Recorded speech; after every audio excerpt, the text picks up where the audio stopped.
Hello student, पिछले class में हम लोग फर्स्ट प्रिंसिपल के थ्रू इनवर्स ट्रिगोमेट्रिक फंक्शन का डिफरेंशियल कोएफिशिएंट निकाल रहे थे। ठीक है, आज उसी को कंटिन्यू करते हैं और tan इनवर्स x का डिफरेंशियल कोएफिशिएंट जानते हैं कितना होता है।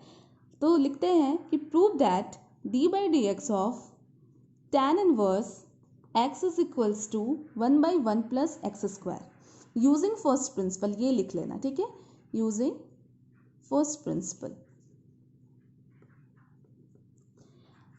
तो इसके लिए भी प्रोसेस क्या होता है फर्स्ट प्रिंसिपल के लिए, आप क्या करोगे, let f x is equals to tan inverse x. हमने कंसिडर कर लिया एफ एक्स, अब क्या निकालना होगा, f x plus h is equals to tan inverse x plus h. ठीक है, ये करने के बाद अब देखो हमें डेरिवेटिव निकालनी है किसकी, तो tan इनवर्स एक्स की। हाँ, तो इसके लिए क्या करना होगा, हमें जो फॉर्मूला पता है बाय डेफिनेशन से या फर्स्ट प्रिंसिपल से वो डालना होगा, tan inverse x plus h minus tan inverse x divided by h। ठीक है, अगर हम लोग tan इनवर्स आपका क्या हो गया, tan inverse a minus tan inverse b का यहाँ पे फॉर्मूला लगाओगे तो कितना हो जाएगा, limit h tends to 0 tan inverse a minus b divided by 1 plus a into b. ठीक है, यही फॉर्मूला लगाएंगे। इसके बाद क्या है, यहाँ नीचे पे h है, हमने डाल दिया।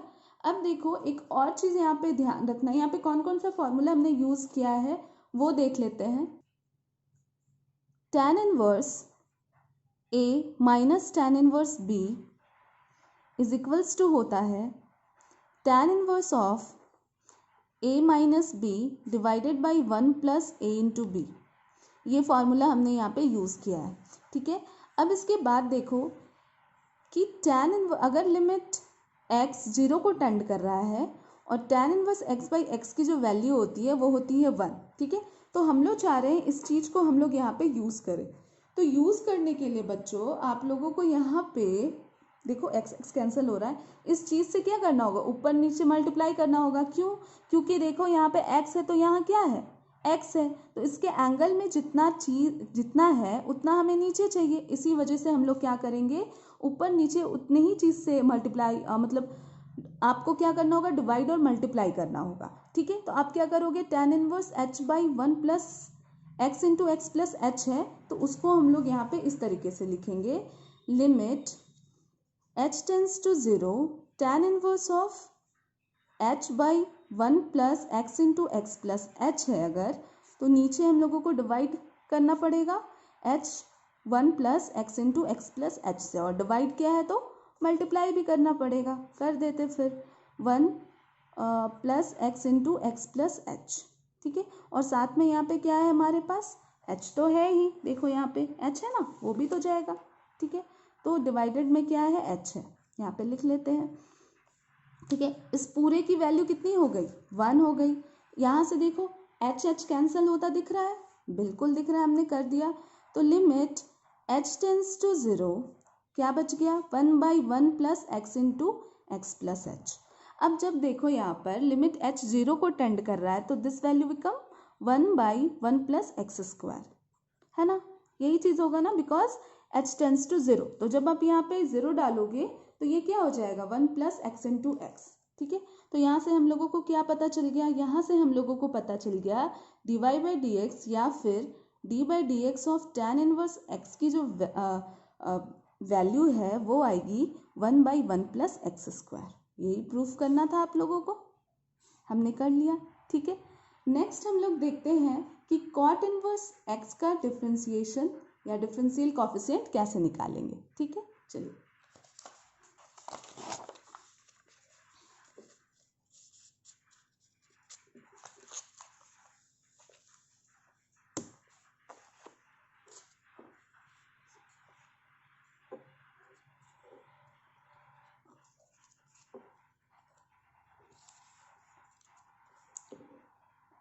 prove that d by dx of cot inverse x is equals to minus 1 by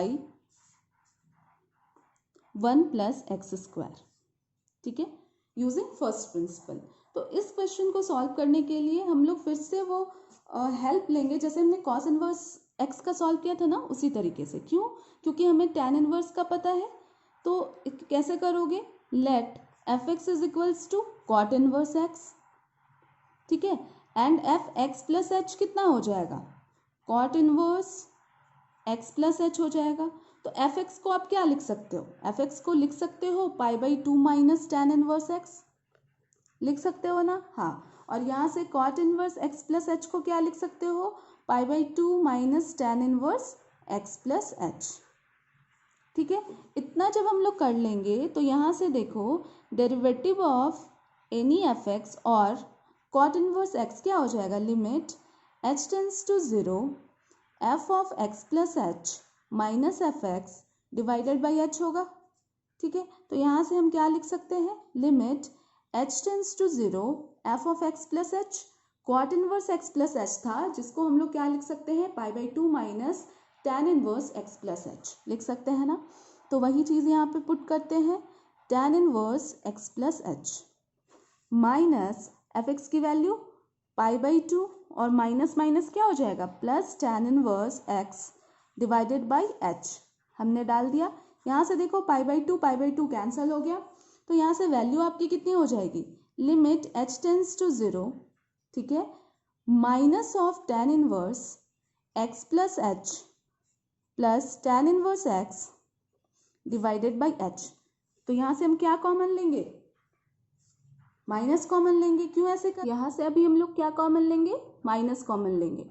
तो क्या हो जाएगा? Minus limit h tends to zero tan inverse x plus h minus tan inverse x divided by h, ठीक है। इसके बाद देखो बच्चों ये कितना हो जाएगा? माइनस ऑफ लिमिट, सॉरी इसकी वैल्यू तो अभी हमने निकाला हुआ है ना, थोड़ी देर पहले ही निकाला था कि इसकी वैल्यू कितनी होती है? 1/1 प्लस एक्स स्क्वायर निकाला ना अभी हमने। और इसको आप डायरेक्ट भी सॉल्व कर सकते हो, यहाँ पे फिर से पैटर्न लगाकर कि tan inverse a minus tan inverse b वाला फॉर्मूला लगाकर भी आप इसको सॉल्व कर सकते हो। तो यहाँ से हम लोगों को क्या पता चल गया कि derivative of cot inverse x कितना होता है?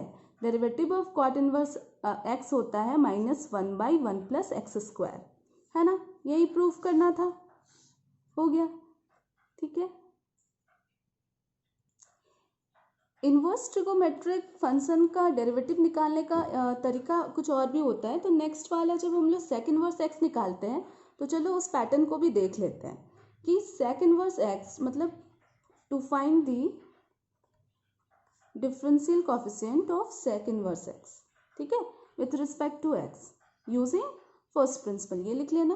तो ये काम के लिए सबसे पहले क्या करना होगा? Let y is equals to sec inverse x, ठीक है। तो जब y को आपने सेक इनवर्स एक्स कंसिडर किया है तो इसी चीज को आप लिख सकते हो x is equals to sec y, लिख सकते हो ना। और हम लोग क्या मानकर चलते हैं? Let delta x be the small changes in x and delta y be the corresponding change in y, ठीक है। अगर ये कंसिडर कर रहे हैं हम लोग तो x plus delta x is equals to क्या हो जाएगा? Sec of y plus delta y होगा। जब इक्वेशन 2 को 1 से सब्ट्रैक्ट कर दोगे, ठीक है, तो क्या हो जाएगा? x plus delta x minus x is equals to हो जाएगा sec of y plus delta y minus sec y होगा। अब यहाँ से देखो x x कैंसिल हो गया तो delta x is equals to कितना हो गया? Sec y plus delta y minus sec y. तो इसको हम लोग लिख सकते हैं कॉस के टर्म में 1/cos of y plus delta y minus 1/cos y लिखा जा सकता है ना। अब इसके बाद देखो बच्चों जब ये चीज़ लिखी जा सकती है तो अब क्या कर सकते हो? एलसीएम ले सकते हो। तो डेल्टा एक्स बराबर क्या हो जाएगा? Cos y minus cos of y plus delta y divided by cos of y plus delta Y into cos Y, ठीक है। अब इसके बाद क्या करना है? इसके बाद देखो आप लोगों को फॉर्मूला तो पता है ना, कॉस सी माइनस कॉस डी का, वो फॉर्मूला यहाँ पे अप्लाई कर देते हैं। तो delta x is equals to क्या हो जाएगा? Delta x is equals to हो जाएगा 2 into sine C plus D ठीक है, y plus delta Y by 2 into sine D minus C, ठीक है, बाई 2 डिवाइडेड बाई कितना, cos of y plus delta Y into cos Y, ठीक है। तो delta x is equals to कितना हो जा रहा है, ये हो जा रहा है 2 into sine of 2y plus delta y divided by 2 into sine of y क्या हो गया, cancel, delta Y by 2 divided by cos of y plus delta Y into cos Y, ठीक है। फिर आगे देखते हैं।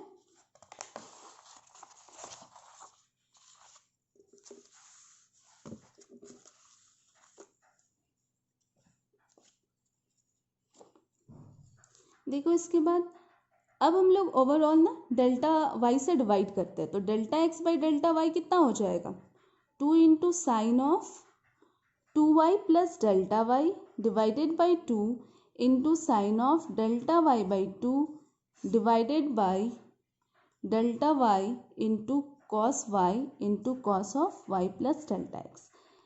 लेकिन सोचो हम लोगों को क्या निकालना है, हम लोगों को delta Y by delta x निकालना है ना, और जो लिमिट होती है that means d y by d x कितना होता है, d y by d x होता है limit delta x tends to 0 delta Y by delta x, यही होता है ना। तो हमें क्या फाइंड करने के लिए बोल रहा है, d y by d x, तो उस कंडीशन में इसको रिवर्स कर देंगे। तो जब रिवर्स करोगे तो ये क्या हो जाएगा, delta Y by delta x is equals to हो जाएगा delta Y into cos y into cos of y plus delta x divided by 2 into sine of 2y plus delta y divided by 2 into sine of delta Y by 2, ठीक है। अब हम लोग limit लेते हैं, limit क्या लेंगे, limit delta x tends to 0, ठीक है। तो delta Y by delta x कितना हो जाएगा, is equals to limit delta x tends to 0 delta Y into cos y into cos of, एक सेकेंड बाबू, यहाँ पे आई थिंक डेल्टा वाई है, सॉरी, हाँ, cos of y plus delta y divided by 2 into sine of 2y plus delta y divided by 2 into sine of delta Y by 2, ठीक है। देखो यहाँ पे जितने भी टर्म हैं वो क्या है, यहाँ इस वाले में आपके राइट हैंड साइड में डेल्टा वाई है, तो जब डेल्टा एक्स 0 को टेंड करेगा ना, तो डेल्टा वाई भी किसको टेंड करता है, 0 को टेंड करता है। तो इस चीज़ को लिख सकते हो, ये पूरी वैल्यू आपकी क्या हो गई, ये तो d y by d x हो गई, ठीक है। और ये वाला को हम लोग लिख सकते हैं limit delta y tends to 0, ठीक है। तो यहाँ से क्या हो जाएगा, delta Y into cos y into cos of y plus delta y divided by 2 into sine of y plus delta Y by 2 into sine of delta Y by 2, ठीक है। अब देखो हमें क्या पता है, हमें पता है कि sine of x by divided by x limit x tends to 0 की जो वैल्यू होती है वो कितनी होती है, 1। तो हम लोग उस चीज़ का यूज़ करते हुए कैसे लिख सकते हैं इसको, अब देखो लिमिट ओवर मतलब आप f x by g x का पैटर्न में अगर लिमिट लग रहा है तो लिमिट क्या हो जाता है, सेपरेटली दोनों पे डिवाइड हो जाता है। तो हम लोग इसको लिख सकते हैं ऐसे, क्या, limit delta y tends to 0 delta Y into cos y into cos of y plus delta y divided by limit delta y tends to 0 2 into sine of y plus delta Y by 2। अब देखो जब यहाँ पे limit लगेगा तो sign को तो कोई प्रॉब्लम नहीं है, क्योंकि यहाँ पे ये 0 हो जाएगा और y हमारा बच जाएगा, ठीक है। लेकिन इस वाले टर्म में, इस वाले में आपको क्या करना होगा, इसके लिए जब लिमिट लगेगा तो हमें वही सेम चीज़ क्या चाहिए, इसके नीचे चाहिए। तो जब आपने नीचे मतलब आपने डिवाइड किया है तो आप क्या करोगे, मल्टीप्लाई करोगे। तो हमने मल्टीप्लाई किया, ठीक है। अब यहाँ से देखो ये डेल्टा वाई कैंसिल हो गया है ना, और ये 2 और ये 2 कैंसिल हो गया। अब यहाँ से वैल्यू क्या आ रही है, कॉस वाई तो वैसे ही रह जाएगा, है ना। लिमिट जब इस पे जाएगा तो ये क्या हो जाएगा, डेल्टा वाई 0 टेंड कर जाएगा, और ये क्या हो जाएगा, कॉस वाई डिवाइडेड बाई ये वैल्यू कितनी हो जाएगी, ये तो 0, ये कितनी हो गई, साइन वाई, और इसकी वैल्यू कितनी हो गई, 1 हो गई। ठीक है, तो इसको आप लिख सकते हो कुछ ऐसे, कॉस वाई, हाँ, divided by sine y into, मतलब डिवाइडेड बाई कॉस वाई, तो ये ऐसा लिख सकते हो ना। ठीक है, तो इसको और क्या लिख सकते हो, sec y into tan y लिख सकते हो ना। और सेक वाई क्या है, सेक वाई हमारा एक्स है ना, एक्स है। तो ये सेक वाई और ये टेन वाई को हम लोग लिखना चाहेंगे एक्स के टर्म में, क्योंकि डिवाइड बाई डी एक्स मुझे निकालने के लिए कहा जा रहा है, तो जो आंसर आएगा वो किसके टर्म में आएगा, एक्स के टर्म में आएगा। तो टेन वाई को आप देखो यहाँ पे सेक वाई, यहाँ पे आपका क्या दिया हुआ था question, y is equals to sec inverse x दिया हुआ था, तो यहाँ से आपने x बराबर क्या लिखा था, सेक y लिखा था ना। इसी चीज़ को हम लोग यहाँ पे यूज़ करेंगे। तो जब यहाँ पे टेन वाई आ रहा है बच्चों, तो इसको सेक के फॉर्म में हम लोग लिख सकते हैं क्या, बिल्कुल लिख सकते हैं, root under sec square y minus 1। अब यहाँ से देखो ये वैल्यू कितनी हो गई, सेक वाई कितनी हो गई, x into root under x square minus 1, यही हो गया डेरिवेटिव सेक इनवर्स x का। तो अब बाकी जो क्वेश्चंस हमने डायरेक्टली इनवर्स फार्मूला यूज़ करते हुए बनाया है, आप उसको इस तरीके से भी बाय डेफिनेशन का जो प्रोसेस है वो यूज़ करते हुए भी बना सकते हो। ठीक है, तो चलो फिर देख लेते हैं कॉसेक इनवर्स का कितना होता है डिफरेंशिएशन। ठीक है, ये आप लोग ट्राई करके देखना कितना होगा। हम बतलाते हैं, कॉसेक इनवर्स एक्स का जो डिफ्रेंसिएशन होगा वो होगा -1 by x into root under x square minus 1। ठीक है, यहाँ क्या लग जाएगा, minus of root 1 by x into root under x square minus 1, ये कॉसेक इनवर्स एक्स का डेरिवेटिव होता है। ठीक है, तो बच्चों आज के लिए इतना ही करते हैं। ठीक है, नेक्स्ट क्लास में हम लोग डिफ्रेंसिएशन के रूल्स वगैरह को जानेंगे। ठीक है, चलिए, थैंक यू क्लास।